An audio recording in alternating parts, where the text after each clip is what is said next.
está ouvindo, dá para ouvir bem agora, né?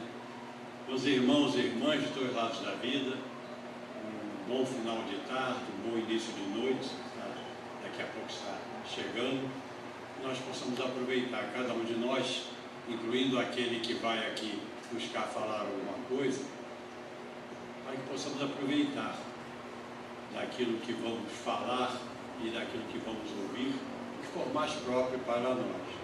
Eu sempre gosto de enfatizar, em toda vez que eu tenho oportunidade nesta ou em outra casa falar alguma coisa, que os dois ouvidos mais próximos da boca que falam, sempre os que primeiro precisam ouvir. Então, quando a gente faz um estudo, há uma grande gratidão, porque mesmo quando nós repetimos o estudo e nunca sai igual, por mais que as folhas sejam as mesmas, é que nós precisamos ouvir certas coisas. E de alguma maneira, essa fala tem até a ver com o tema de hoje, que é arrependimento e reparação, um caminho para a evolução. Porque toda vez que nós vamos falar o tema Página Linda do Evangelho pelo nosso irmão, nos fala da reparação numa perspectiva do processo educacional das reencarnações, né? É um processo através do qual nós vamos, e dizem que a fila é imensa cada vez. Às vezes a gente está aqui e diz assim, displicentemente, eu já estava na hora de eu ir, já estou com a minha paciência esgotada, né? Puxa vida, quantos problemas, isso e aquilo. Mas dizem, a gente acredita, os amigos espirituais, que depois que a gente chega do outro lado, e a nossa consciência se amplia, né? Já que estamos libertos da carne, diante de uma visão que nos é permitida do nosso conjunto, do nosso plano encarnatório, da onde falhamos um pouco, vamos dizer, e um pouco aqui é só uma palavra, porque geralmente não é pouco, mas falhamos um pouco, diz que a gente entra numa fila pior do que aquela que estava no Yakisoba hoje para pegar lá no Laje. Quem foi lá ver que a fila era imensa em outros lugares, buscando a oportunidade de voltar, justamente em processo de arrependimento, em maior consciência quanto ao que poderíamos ter feito e não conseguimos fazer. Eu não vou dizer não queremos, não conseguimos fazer, nossas dificuldades, nossos equívocos, né? E aí ficamos esperando aquela fila. E aí começa, quando nos dão a oportunidade, tudo de novo. Isso é verdade? Claro, eu acredito piamente, né? E de alguma maneira temos essas notícias e vemos os exemplos nas mesas mediúnicas e outros relatos da nossa literatura, etc. Mas eu quero acrescentar aqui a nossa preocupação não com a reencarnação no processo de uma nova vida apenas, essa é claro, mas numa outra de mini reencarnações a cada dia que nós ainda estamos aqui acordamos. E ao final de cada dia, quando examinamos nossa consciência, se seguirmos lá os conselhos de Santo Agostinho a Kardec, respondendo a pergunta 919A do Livro dos Espíritos, quando Kardec diz assim, vou usar minhas palavras, tá? Assim, mais à vontade. Quando Kardec diz assim, tudo bem, sabemos a importância de conhecer nós mesmos, mas aí, qual é a dica? Santo Agostinho vai dar a senhora a dica. Ele diz, quando eu estava na Terra, ao final de cada dia, e aí ele dá uma receitinha básica, que quem for olhar lá, e faz um exame de consciência no que pecamos ou não em relação às leis divinas, aquelas que nos vêm à cabeça. E quando você se predispõe em qualquer momento do dia, da vida, de coração, a buscar ter informação no plano maior sobre aquilo que você está errando, na pura intenção real, de coração, de melhorar, sempre vem a dica. Mas, seguindo a fórmula, ao final de cada dia a gente faz essa revisão. Certamente as ajudas vêm no nosso desdobramento, né? Quando nós, desdobramento natural, quando o corpo descansa e a alma fica semi-liberta, a gente também tem isso na nossa literatura falando bastante. Então, ao amanhecer, além de agradecer a oportunidade de novo dia, a primeira coisa que você vai fazer, mesmo que não seja uma elaborada, né? Número de palavras imensa, a intenção real do coração é sempre fala mais do que 1000 palavras, pedindo ajuda para que naquele dia você possa seguir teu plano, melhorar. E a primeira coisa que sempre a gente deve lembrar é, ligado ao tema aqui, é a nossa questão de reparar que talvez no dia anterior ou em dias anteriores nos equivocamos em relação ao que deveríamos fazer. Reparar uma palavra não bendita a um irmão ou a uma irmã, a um familiar mais próximo do trabalho, na rua, a um vizinho. Reparar um errozinho, por pequeno que possa ser, por isso falei errozinho, mas uma outra página vai aparecer aqui, que o Evangelho diz, que a gente às vezes usa muito a visão dos nossos erros e nos autodesculpamos, não olhando o Evangelho do Cristo, que são as leis divinas em resumo, né, que estão no livro dos Espíritos, terceira parte, as leis morais, mas olhando a nossa legislação humana, tão falha ainda, na sua escrita, mas mesmo além da escrita, muito mais falha na sua aplicação e administração, onde muitos equívocos são perdoados, ou pelo menos adiados em sua oportunidade de resgate, para não dizer de pena, né? E outros tantos, às vezes, são levados à prisão, levados aqui. Nós temos isso aí, de alguma maneira, alastrando na nossa mídia, etc. Mas então, arrependimento e reparação. A ideia de arrependimento. Eu gosto muito de ir sempre ao dicionário e buscar a origem da palavra. Ela vem do grego e chama-se conversão, que tem a inicial simbologia de conversão intelectual e espiritual, que é se converter a uma nova postura, a um novo caminho, a uma nova ideia. E diz assim, é uma mudança de direção, uma mudança da forma de pensar, das atitudes, do temperamento, do caráter, daquilo que está lá no nosso íntimo, nossos valores morais, do sentir, da forma que nós sentimos as coisas, nossos belírios, as nossas mágoas, do pensar, os pensamentos que alimentamos, inconscientemente alimentamos, que tem a ver com o nosso íntimo, com aquilo que ainda está lá e não foi resolvido, e nem sempre tem consciência do nosso agir, dos nossos comportamentos, nossas atitudes, as mínimas. Eu acho interessante, e gosto também desse exemplo, e eu repito, que a gente geralmente quando pensa em coisa boa ou ruim, ação boa ou ruim, pensamento bom ou ruim, a gente vai sempre para os extremos. E a grande maioria de nós, que estamos inclusive sentados aqui certamente, não temos extremos. Eu acredito que não. Mas aí eu peço que lembre do orçamento doméstico, do nosso orçamento. O meu sempre se arrebenta nas pequenas coisas e não nas grandes, que as grandes eu vejo, posso, não posso, dá para segurar, não dá para segurar, eu tenho mais força para me administrar. Mas alguns pequenos excessos que vão se acumulando, os bolos, os refrigerantes, poderia dizer coisas assim, que não é que sejam ruins, eu não posso ter. Estou falando do meu, estou falando de ninguém. Às vezes ali pode fazer um controle, né? Mas melhor, vou dar um exemplo. Na Bíblia, arrependimento é a decisão de mudar de vida. Começa no processo de decisão, no coração. A mente só vai dizer o como, e vai tentar te ajudar a encontrar o como. Afastando-se do pecado e voltando-se para Deus. Voltar-se para Deus é observar as leis divinas, é acreditar, é estimular a sua fé. É um processo que pode ser doloroso, mas leva ao perdão e, consequentemente, à paz, ao auto-perdão e à paz. Afastando-se do pecado. O terceiro passo do processo de reforma íntima é a renúncia.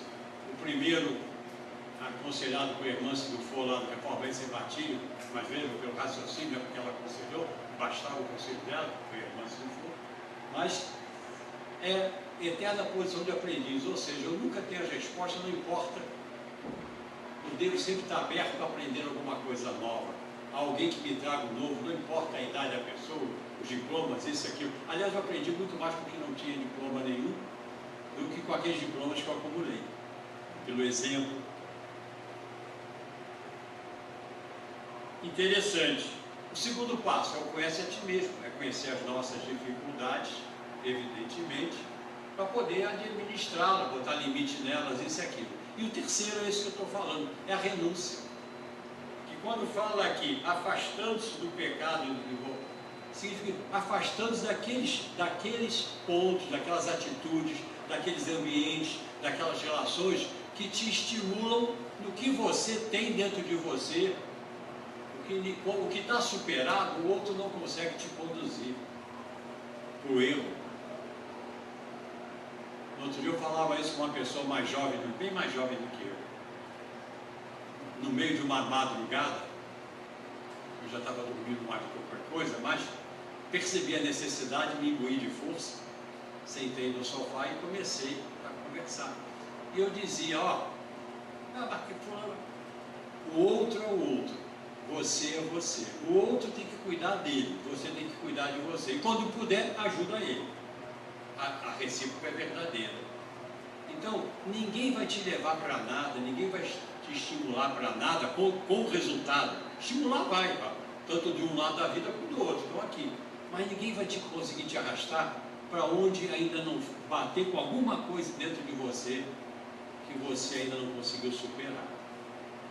Então, arrependimento fala dessas coisas. Jesus declarou, palavras de Jesus, está em Lucas, versículo 5, 32, capítulo 5, 32. Eu não vim chamar os justos, mas pecadores, ao arrependimento. Palavras de Jesus. Não tem como chamar alguém que veio chamar nós. Então, eu vou quebrar o galho, tá? Não vocês, eu. Cada um de nós tem o seu pontozinho. Aí tem algumas expressões aí que eu coloquei para a gente, expressões do verdadeiro arrependimento, palavras para nos lembrar. Lamentar ou ter pena por alguma coisa feita ou não feita, dita ou não dita, é um exemplo de arrependimento. Por que feito ou não feito?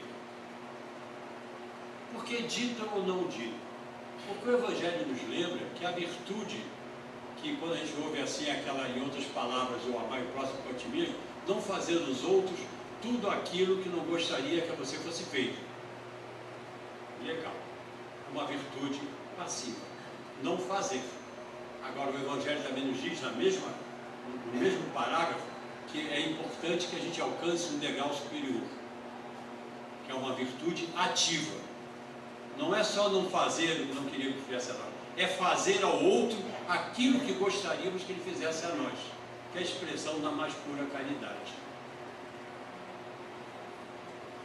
Então, coisa dita, pisei na bola, usei uma palavra mais áspera, inadequada, sem querer, mesmo sem intenção, magoei alguém, senti, ficou aquele clima, senti, posso reparar? Reparo, olha, eu me expressei mal, sei lá, a oportunidade, às vezes no dia seguinte, nem sempre é rápido. É só lembrar de briga de namorado e namorada, né? Aqui. Hoje em dia, então, fica mais chato antigamente. Vai para lá, vai para cá. E quando não é dito diretamente nos olhos, uma palavra a mais causa nova confusão. Foi o que eu tive administrando na minha madrugada. Cansativo. Que eu digo, mas fato. Ah, não, eu quero fato. Eu quero uma coisa concreta, não o que o outro imaginou, o que o outro viu. Isso é problema para o terapeuta, o que eu imaginei, o que eu não imaginei. Não tem que imaginar nada, tem que perguntar, tem que esclarecer. E também se auto-esclarecer diante de um ruído, que chama ruído de comunicação, na elegância da teoria da comunicação. Mas, voltando, vocês viram que eu não dormi direito. Isso não está na palestra que eu estou colocando, por exemplo, embora seja próprio o exemplo. Outra fala muito interessante. O verdadeiro arrependimento envolve uma mudança no coração, primeiro. e não apenas uma mudança no comportamento.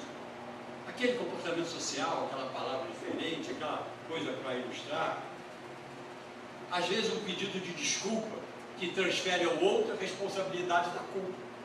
Se ele é bom, já pedi, ele é bom. Mas a intenção do coração vai se expressar na forma de falar, nos teus olhos que vão comunicar, no teu corpo. E não precisa ninguém ser letrado, basta ter a sensibilidade para perceber que as palavras, elas até nos auxiliam a refletir, mas é a intenção que estão nelas, a vibração da voz, da forma de falar, a comunicação dos olhos, a gente capta no pensamento que está presente, que é realmente de se desculpar, ou é apenas de socialmente amenizar. Nós sabemos a importância do pensamento, estamos tanto isso no Espiritismo. E a reparação, eu já estou falando nela, como vou falando, é a ação de restaurar ou consertar algo. Isso a gente entende fácil com móvel, alguma coisa, uma peça. É a satisfação dada a alguém por alguma falta cometida, por uma ofensa, caracterizando uma retratação quanto a uma equivocada atitude. Ou super equivocada quando intencional. No entanto, existem reparações possíveis de serem feitas em nossa existência presente.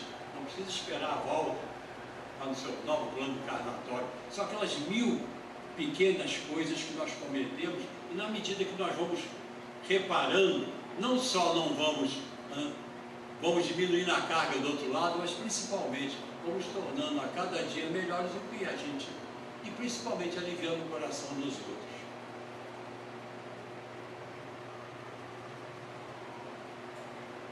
Toda vez que você pede, por exemplo, chega a necessidade de um perdão a alguém, nós somos orientados doutrinariamente que você livra 2 pesos.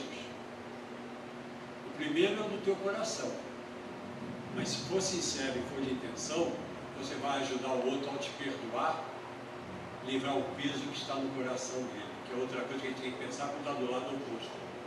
Carregar uma ofensa, deixar que aquilo se transforme numa mágoa, é um peso muito grande. Então perdoar é altamente bom para você manter espiritualmente e fisicamente a tua estrutura cardíaca em bom sentido, nos 2 planos. Mas, voltando, quem sabe podem evitar ou minimizar necessárias reparações por expiações. Comecei a resolver agora, não vou ter que voltar depois, né? Mesmo que fiz um erro grave, para de alguma maneira viver aquilo. E ou maiores provações, nossas provas de uma outra encarnação, em reencarnações futuras, ao lembrarmos do que nos é dito no capítulo 5, bem-aventurados os aflitos, considerando 2 itens. Um a gente lê com facilidade, lembra, justiça das aflições. Nesse item 3, desse capítulo, vem falando para nós que muitas vezes nós não entendemos aquilo que nós ou outros passam, mas se pudéssemos ter a clareza das reencarnações, do passado pretérito, nós entenderíamos. Mas que tudo é justo, a gente aceita. Mas embaixo vem uma outra dica, que se juntar com Santo Agostinho, naquele negócio da 919, a resposta dele, é ótimo. E vai nos aliviar não só os débitos futuros, porque vão ser atingir os créditos no presente. Querem ver? Causas atuais das aflições. Quando eu olho aquela 3, eu me calcava muito nela lá no passado, né? A matéria da casa ele não queria. Quando eu comecei a dar mais atenção ao item 4 que eu logo em seguida, diz o seguinte: as vicissitudes da vida são de 2 tipos, ou, se quiser, tem 2 fontes diversas, que importa distinguir. Umas têm causa na vida presente, outras fora desta vida, na passada. Aí no Evangelho, eu vou pegar as vidas presentes. Olha só o que diz, exemplo de algumas coisas. Se tocar no coração de alguém ou na mente, já peço antecipadamente, jogando para vocês a responsabilidade, perdão. Quantos homens caem pelo seu próprio erro? Quantos são vítimas de sua imprevidência, de seu orgulho e de sua ambição? Teríamos um monte de coisas para reparar. Quantos?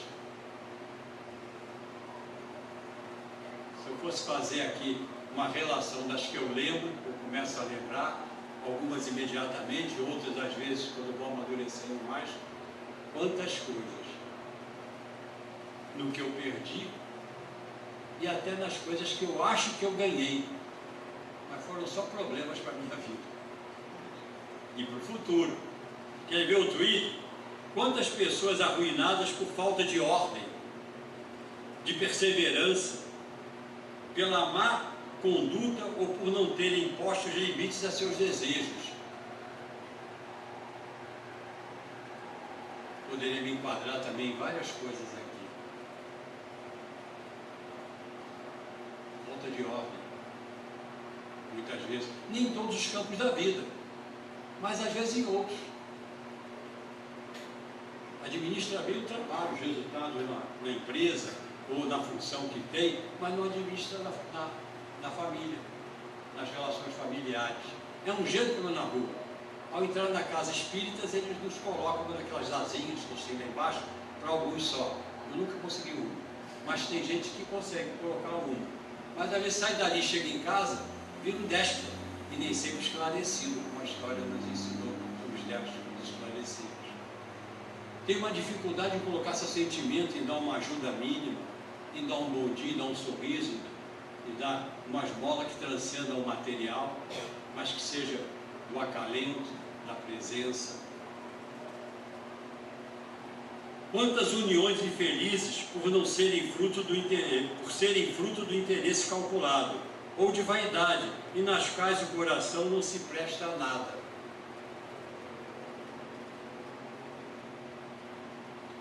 Quantas dissensões, querelas funestas poderiam ter sido evitadas com mais moderação e menos suscetibilidade, milindre. Quantos pais são infelizes com seus filhos porque não combateram suas más tendências no princípio, por fraqueza ou indiferença, deixaram desenvolver-se neles os germes do orgulho, do egoísmo, da vaidade, que ressecaram seus corações. Depois, colhendo mais tarde o que semearam, espantam-se e afligem-se com a falta de respeito e ingratidão. E poderia falar outras, mas o objetivo exatamente maior de trazê-las não é o tema em si, mas sim um exemplo de coisas da vida presente que pode nos trazer, se pensarmos arrependimento e necessárias atitudes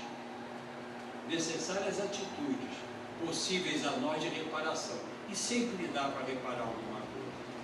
Perfeição não existe em nenhum de nós, senão não estaríamos aqui. Temos o mais perfeito, menos perfeito, mais ou menos. Em algumas coisas eu sou muito mais perfeito do que outros. Em compensação, em relação a esses outros mesmo, eu tenho certeza que eu sou muito mais imperfeito. Então, mais uma vez, valorizando o conhece a ti mesmo, pergunta 919, e Santo Agostinho, na 919A, que continua respondendo, dando um resumo para nós. Então, vamos buscar na nossa vida uma relação de coisas que poderíamos ter feito diferente. Pensando em melhor, qual é o guia, qual é a referência, qual é a matriz? O Evangelho de Jesus. Essa é a matriz. As leis morais resumidas no Evangelho de Jesus. Se quiser pegar detalhe por detalhe, vai lá pegar os 12 capítulos da terceira parte do Livro dos Espíritos. Segundo a Bíblia, espiritualmente falando, reparação implica no exercício da humildade e prática do amor ao semelhante. Nem sempre eu consigo reparar diretamente aquele ou aqueles que eu fiz o mal, por várias situações.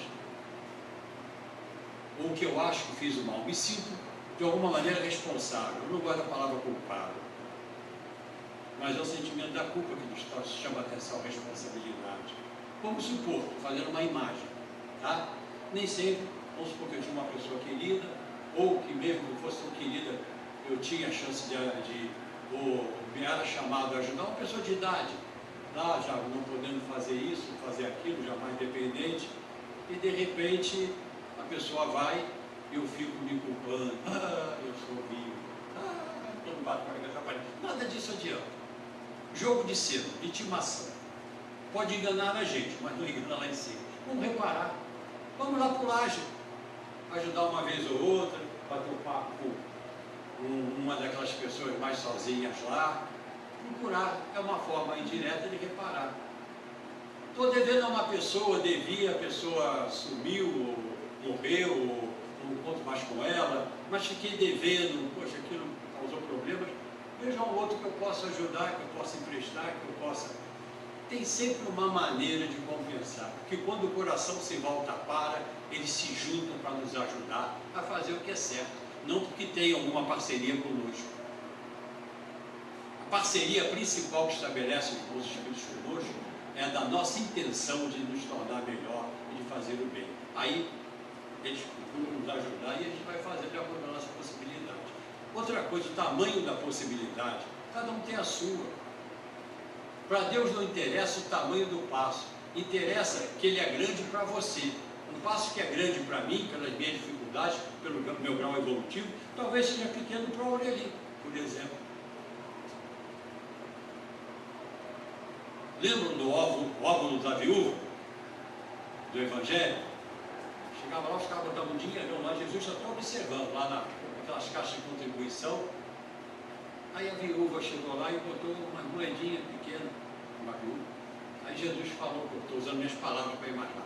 Jesus falou para os seus discípulos, quem deu mais? Eles começaram lá, foi ela, porque ela deu aquilo que lhe faria falta, que era o mínimo que ela podia, que era o máximo que ela podia dar, mas esse máximo dela é mínimo, ínfimo diante dos outros. Mas o grande que os outros deram, para eles, diante do que eles têm, é quase nada. É pior do que...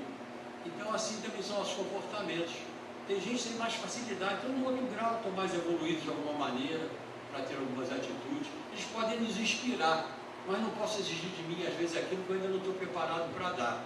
Mas eles sabem quando nós exatamente fazemos aquilo que para nós é máximo, e valorizam.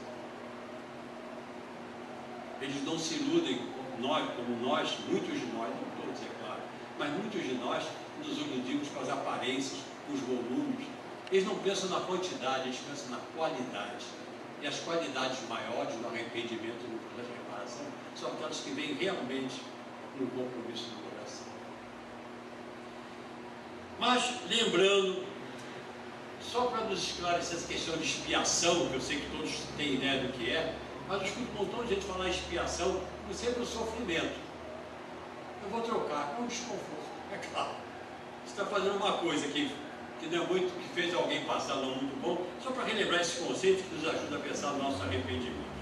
Diz o seguinte, mas relembrando o significado das expiações e das provas em nosso processo educativo, a partir do arrependimento e reparação. Expiação, o que é?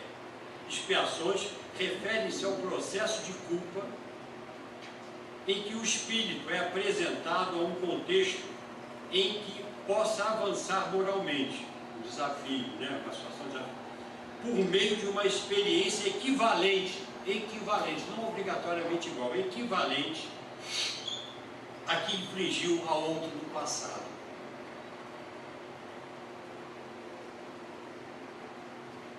Fisicamente, materialmente. Então, se eu estou passando por uma coisa muito difícil, que as minhas forças não me ajudam a superar, não uma aprovação que eu possa superar, porque essa diferença é possível. Expiação é o castigo imposto pelo erro praticado. É sofrer o que fez outro sofrer. E provação? Provações, provas. O que são as provas? São situações desafiadoras escolhidas pelo próprio espírito ou pelos seus benfeitores espirituais. Embora a gente fique super arrependido do outro lado e queira voltar para consertar, nem sempre nas nossas imperfeições, então às vezes eles nos ajudam a escolher. Mas na maioria das vezes, pelo que a gente é informado nos possíveis, pela doutrina, eles nos aliviam, porque a gente se acha, né? Está tão arrependido, eu vou fazer tudo para consertar, vou descer. Eles dizem, calma, calma, nem tanto, nem tanto. Normalmente a chance de falhar, procure o desafio, mas o desafio que te permita acertar. Eles são gente boa pra caramba. Eles tentam nos ajudar, a gente é que dificulta. E para lembrar essa questão, essas provas, naturalmente, os vendedores espirituais nos ajudam a escolher com o escopo, quer dizer, com a oportunidade, o espaço, a situação adequada para que possamos avaliar e nos fortalecer. Aí tem uma oraçãozinha, que todos devem, provavelmente, uma grande maioria conhecer, que eu gosto do início dela, que é a parte, para mim, principal, que chama-se oração da serenidade. Ao pensar nas provas e expiações, diz o seguinte: concede-me, Senhor, a serenidade necessária para aceitar que eu não posso, as coisas que eu não posso modificar, os processos expiatórios da gente. Coragem para modificar aquelas que eu posso. Tenho que ter coragem, perseverar, não é fácil. Aí vem o pedido importantíssimo aqui na oração. E sabedoria para distinguir entre um e outro. Que tem coisas que eu tenho que aceitar, sem me rebelar, mas não quer dizer que eu vá me prostrar. Bate, como eles. É isso. Eu tento fazer a minha parte, eu tento melhorar, mas estou acolhendo aquele desconforto, vamos dizer assim. Eu acho sofrimento uma palavra muito forte, é um desconforto. E a maioria de nós não tem verdadeiro sofrimento, a maioria, não estou dizendo ninguém especificamente, não tem verdadeiro sofrimento. Nós temos desconfortos. Um ou outro tem um sofrimento muito grande. E como ninguém passa por aquilo que não tem que passar, daí o capítulo seu bem-aventurados aflitos, estaremos pagando nossos débitos. Bom, falei tanto, né? No capítulo 5 ainda, bem-aventurados aflitos, no item 5, nos diz o seguinte, eu não vou ler para não usufruir mais do tempo que me é devido. Está lá no Evangelho, quem quiser ver. Lembra o título todo que tem a ver com aquilo que eu estou falando, de olhar as pequenas coisas, não só as grandes. Que a nossa justiça, a justiça humana, ver o que está ali dentro, isso e tal. Mas que lá em cima não passa nada desapercebido. E às vezes é aquilo que o Evangelho diz em outra parte, que nós perdoamos, que não temos a visão do conjunto, o Pai não perdoa. Ou seja, ganhamos a responsabilidade. E muitas coisas que nós condenamos, o Pai não condena. E diz lá, vou usar a palavra que está no Evangelho, porque Ele conhece o móvel do que mobiliza aquilo em nossos corações. Então, quantas coisas nós erramos por ausência de um amadurecimento espiritual, mas sem a intenção de fazer. E quanta coisa nós camuflamos, manipulamos, mas Ele sabe a intenção que nos fez fazer. Mas a doutrina espírita, ao nos esclarecer, nos exige mais, transcendendo os limites da lei protocolar humana e nos orientando e estimulando a olharmos além dos limites da legislação judicial da Terra e para muito mais além dos inúmeros estratagemas do nosso progresso intelectual. Perante o inevitável, embora por vezes tardio progresso moral. Como as palavras de Chico Xavier, somos livres para decidir sobre nossos atos, vírgula. Muito embora, vírgula, nos tornemos escravos de suas consequências. Novamente, mas então, quando tiver em dúvida, a gente tem até uma perguntinha fácil que a doutrina logo nos ensina no início a fazer. Como Jesus agiria assim?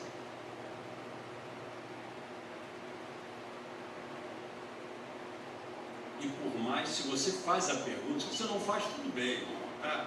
Tu está bem lá atrás. Mas se você faz a pergunta, dificilmente você vai ter uma permissão consciencial que Jesus faria uma mutreta qualquer, porque não temos essa referência em nada que sabemos.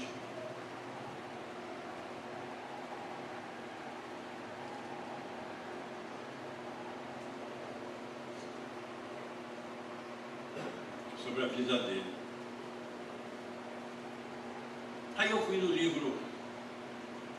livro dos Espíritos, na questão 990, encontrei lá sobre penalidades e prazeres futuros.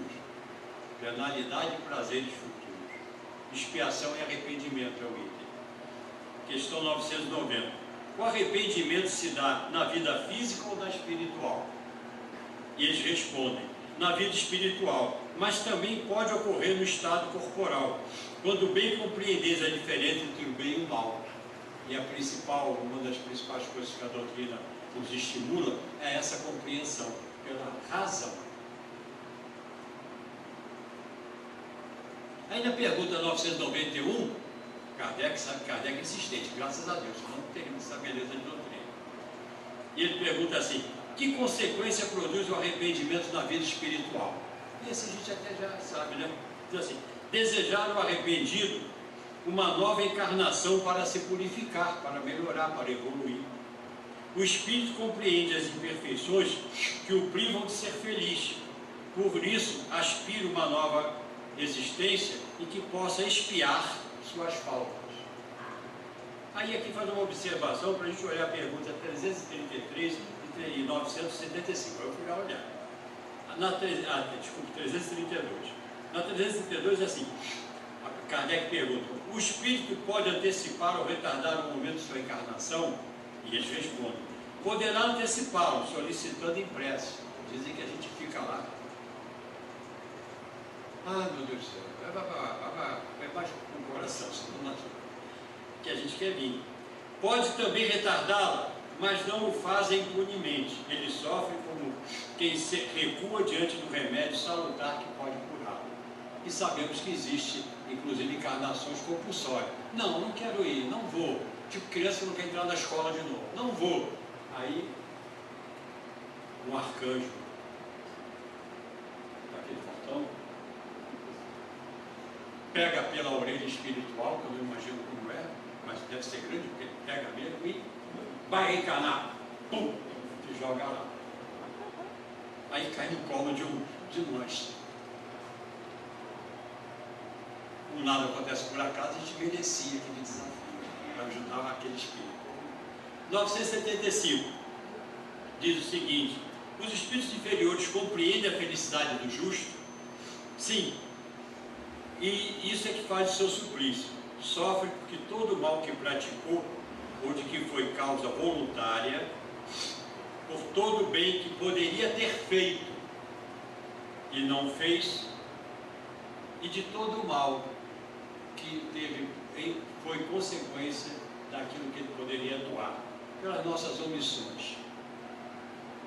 Eu não faço mal a ninguém, diretamente, mas quantas vezes eu me omito de colocar uma posição, uma conversa onde há uma maledicência, eu não quero ficar mal socialmente ali, aí eu não digo, não, mas eu não acho que é bem isso. Uma mesa do trabalho, quando se vai para uma reunião, isso daí não vai fazer bem, vai ter sempre alguém que vai olhar para você, provavelmente sem aprovação. Até se você está atrapalhando um pouco o caminho das suas intenções, todos nós vemos isso muitas vezes na família, quando com a melhor das intenções, nem sempre com a fala própria, um jeito, mas é o jeito de cada um, a gente vai colocar uma coisa, a pessoa fica zangada com a gente, quando você só está querendo que ela abra os olhos e reconsidere alguma coisa, e por aí vai. Mas nós não estamos aqui para dar ibope. Se der ibope é plus.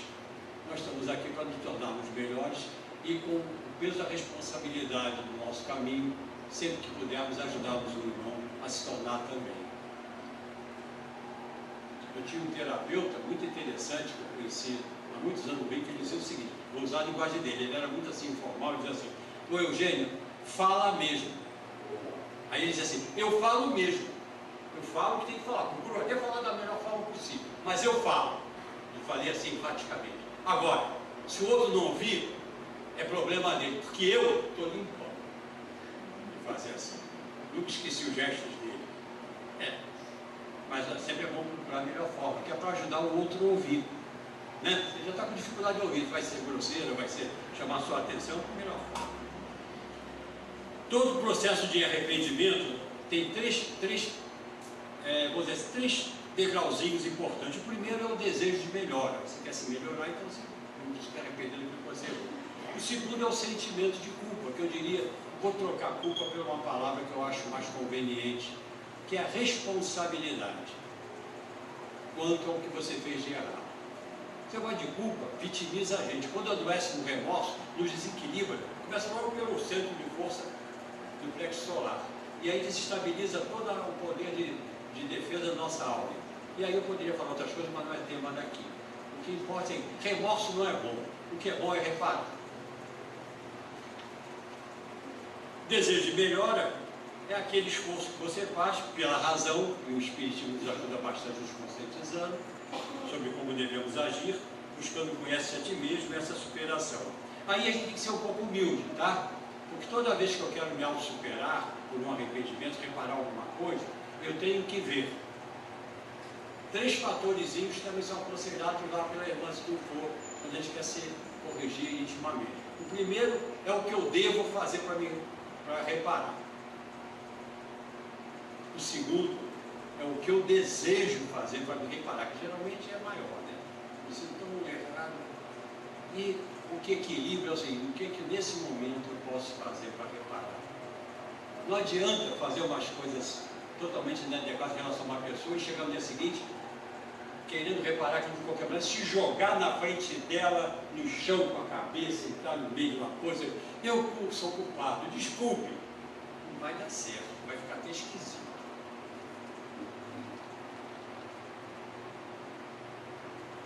Os homens eu até digo para dividir o pensamento. Não posso falar das mulheres porque não tem esse detalhe, mas dos homens eu posso falar. Não vai se jogar diante da mulher na beira da cama e dizer: olha, eu tive pensando hoje à noite, eu fiz isso, eu fiz aquilo. Talvez não tenha chance de levantar vivo dali, mas procure ir devagar e se corrigi-lo.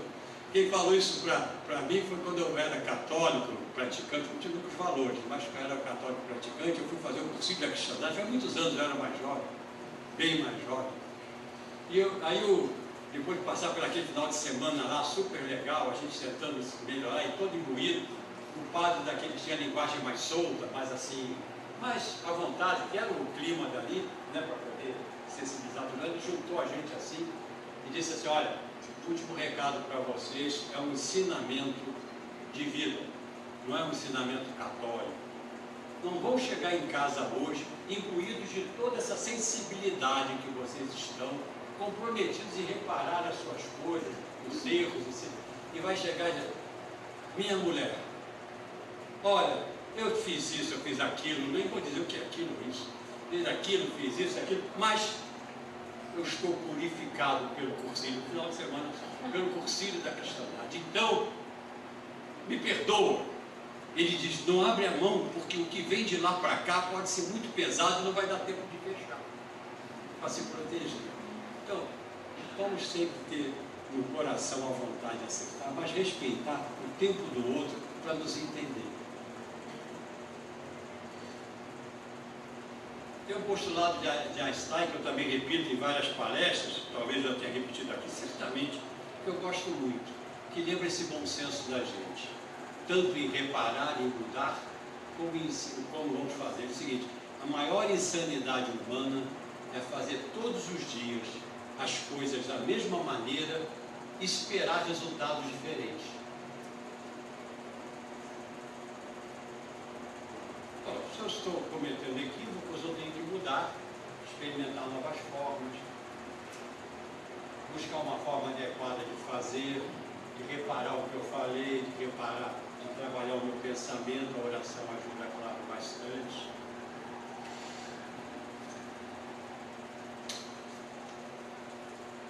Cuidado com esse segundo, quando você tem o sentimento de culpa, porque às vezes a gente transforma isso, naquela questão do remorso, em autopunição, que não ajuda a reparar nada.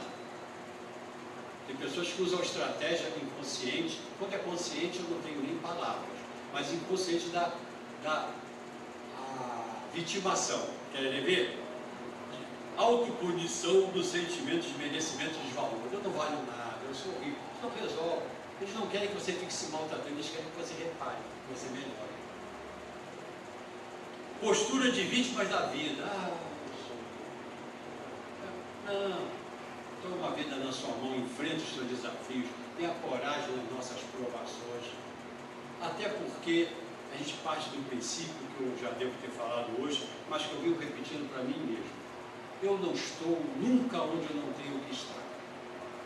Eu não estou nunca com companhias, sejam mais próximas ou sazonais, pessoas que passam pela minha vida, que eu não tinha que passar. Eu não sinto nada que eu não tinha que sentir. Tudo tem a ver com as minhas responsabilidades, as pretéritas e as presentes, como eu li ali. Então, procuro trabalhar nisso. Estou vendo o meu tempo lá, e daqui a pouco eu vou adquirir uma responsabilidade no tempo. Mas eu vou andar rápido. Bom, meus irmãos, eu acho que a gente pode lembrar o seguinte: enquanto o arrependimento vivifica a nossa responsabilidade moral em reparar o erro cometido, alcançando o auxílio das esferas superiores, sempre que a intenção é real do coração. O remorso nos vulnerabiliza e progressivamente destrói nossas possibilidades de resiliência, ou seja, as possibilidades que nós temos de superar nossos desafios.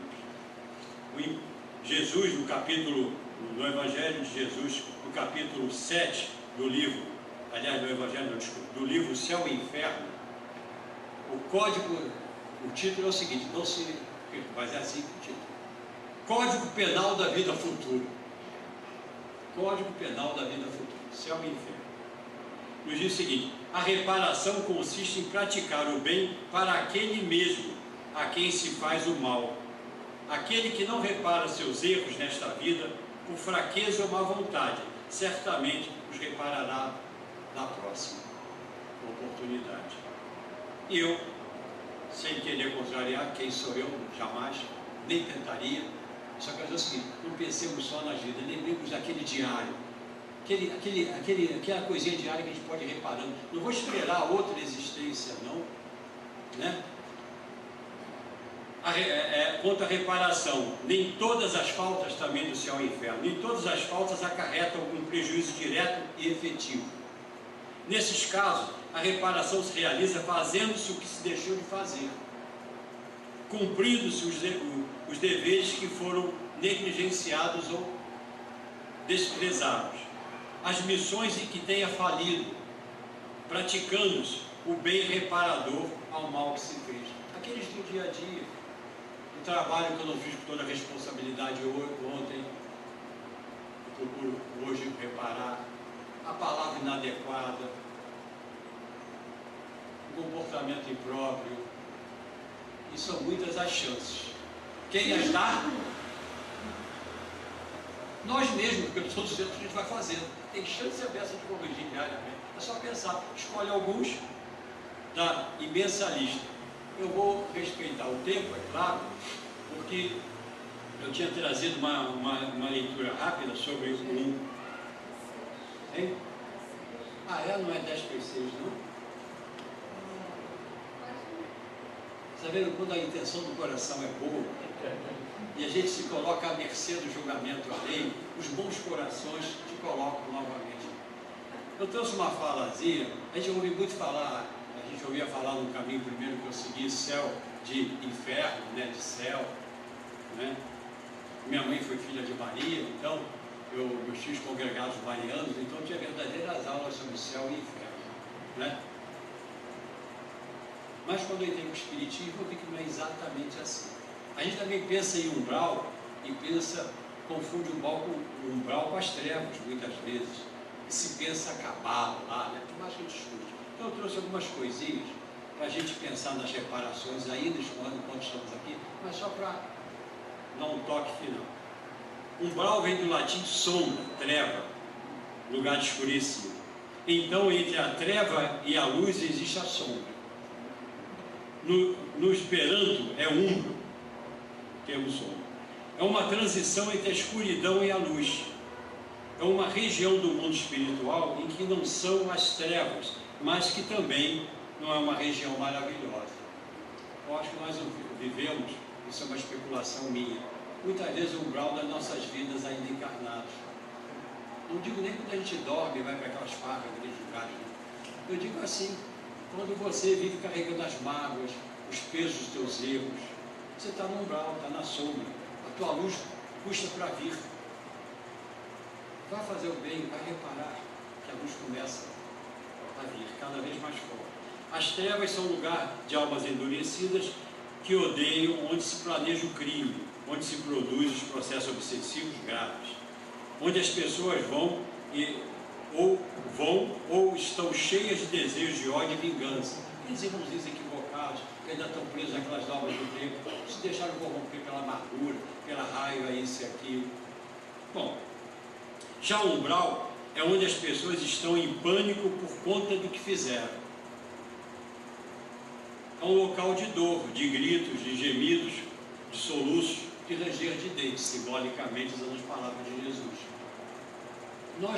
Veja se nós não vivemos às vezes na nossa vida encarnada já no umbral.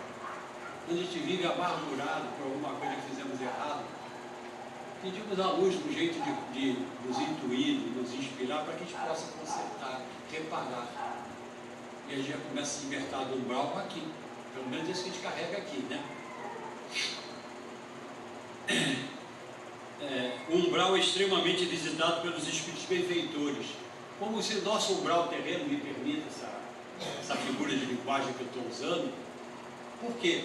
Porque quando a gente está com vontade de consertar, eles estão sempre perto de nós. Às vezes eles dão um passinho para trás que a gente quer na nossa consciência. Mas assim que a gente mostra a intenção do coração, eles voltam e estão aqui para nos ajudar, para nos dar força, para nos inspirar. Então, em volta de nós, a situação é similar. Como Jesus disse, que onde houver prantos e ranger de dentes, ele não estava se referindo às trevas, e sim ao umbral, isso eu já falei, né? Esses espíritos benfeitores caminham pelo umbral tentando identificar os que já estão arrependidos, aqueles que estão apavorados, aqueles que têm a mínima condição de socorro e que são os escolhidos, os que estão mais na pena, mais no sofrimento, ou ainda entre nós, os que estão realmente arrependidos, realmente querendo reparar, realmente querendo superar as suas falhas de caminhada. Não é um local de permanência eterna. Eles ficam ali até que tenham condição de dizer: eu preciso de ajuda, eu errei, alguém me socorre. Ou diariamente a gente pode fazer isso quando faz a oração da prece todo dia no livro Vigiai e Orai, que eu gosto também de repetir. Senhor, não deixeis que eu fique, estou usando uma palavra ou outra, não vou lembrar dela toda, não deixeis que eu fique enganado a meu próprio respeito, que eu identifique mais do que os outros os erros, as falhas que me são comuns. Dai-me a tua força para que eu possa me recuperar e por aí vai. E Ele vai estar conosco, Ele se aproxima logo, quer nos ajudar. Mas o arrependimento tem que ser sincero. Se for só desespero, ai meu Padre Cícero, isso não resolve. Só em programa de televisão para nos fazer rir, no quadro humorístico. É a calma da consciência do erro. Pô, calma da consciência do erro é a calma de querer melhorar. E não a vitimação de fiz isso, fiz aquilo, mas não tem às vezes um procedimento, uma atitude, uma palavra para mudar. Sem arrependimento, está em letras garrafais aqui, ainda haverá de ficar um pouco nessa região até a condição mínima de socorro você poder inspirar. Sem o arrependimento, sem a busca da reparação em vida, não só quando passarmos lá para o outro lado, estaremos também carregando aquele peso. A gente puxa, acorda de madrugada, às vezes acorda de manhã com aquela ideia na cabeça, fica carregando aquilo, às vezes entra em processo depressivo, de ansiedade, vai buscar um remédio que não te ajuda a consertar, só te ajuda a esquecer, o que não muda nada. Então vai buscar um procedimento que te ajude a recuperar, seja terapeuta, seja isso, aquilo, vai ler a doutrina, vai fazer a confissão, a sua consciência, que é a maior confissão que se possa fazer, porque eles vão nos ajudar a nos auto-esclarecer. Arrependimento e reparação, um caminho para a evolução. Cada um de nós terá a responsabilidade de fazer o seu, né? Então, Vamos nessa, como diz o outro, que é bom a beça. Tá? Boa noite, obrigado pela paciência e pela tolerância aos meus gracejos.